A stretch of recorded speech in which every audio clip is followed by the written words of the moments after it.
കല്യാണം കഴിഞ്ഞാൽ മലബാർ ഏരിയയിലൊക്കെ ഭർത്താവ് എവിടെയാണോ അവിടെയാണ് വൈഫ് താമസിക്കുക. പക്ഷേ കണ്ണൂർ ഏരിയയിൽ ഒക്കെ വരുമ്പോൾ അത് നേരെ തിരിച്ചാവാറുണ്ട്. ഭാര്യ എവിടെയാണോ അവിടെയാണ് ഭർത്താവ് താമസിക്കുക.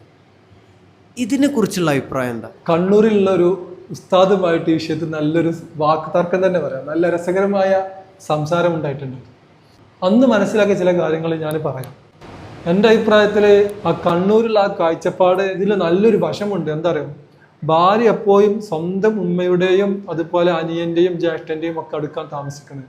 അതുകൊണ്ട് തന്നെ ഭാര്യയുടെ ജീവിതത്തിൽ കുറച്ചുകൂടി സേഫ് ഫീൽ ചെയ്യും. അതേ സമയത്ത് ഭർത്താവിൻ്റെ വീട്ടിലാണ് ഭാര്യ താമസിക്കുന്നത് എങ്കിൽ ഭർത്താവിൻ്റെ ജ്യേഷ്ഠാനിയന്മാരുണ്ടാകും, അതുപോലെ തന്നെ മറ്റു കുടുംബക്കാരൊക്കെ വരും. അപ്പം ഇവരേറ്റൊക്കെ എന്ത് ചെയ്യേണ്ടി വരും? ഈ ഭാര്യ സംസാരിക്കേണ്ടി വരും, അല്ലെങ്കിൽ ഈ ഭാര്യ പലപ്പോഴും ഇടപഴകേണ്ടി വന്നേക്കാം. അപ്പൊ ഇത്തരം സന്ദർഭങ്ങളിൽ പലപ്പോഴും ഭാര്യയ്ക്ക് ഒരു സേഫായ ഫീൽ കിട്ടില്ല. ഭാര്യയുടെ കാര്യത്തിൽ നമ്മൾ പുറത്തോ മറ്റെവിടേക്കെങ്കിലും ജോലിക്ക് പോവുകയാണെങ്കിൽ പോലും ഭാര്യയുടെ കാര്യത്തിൽ ഒരു സേഫായ ഒരു ജീവിതം കിട്ടുക കണ്ണൂരിൽ ആ കാഴ്ചപ്പാട് തന്നെയാണ്.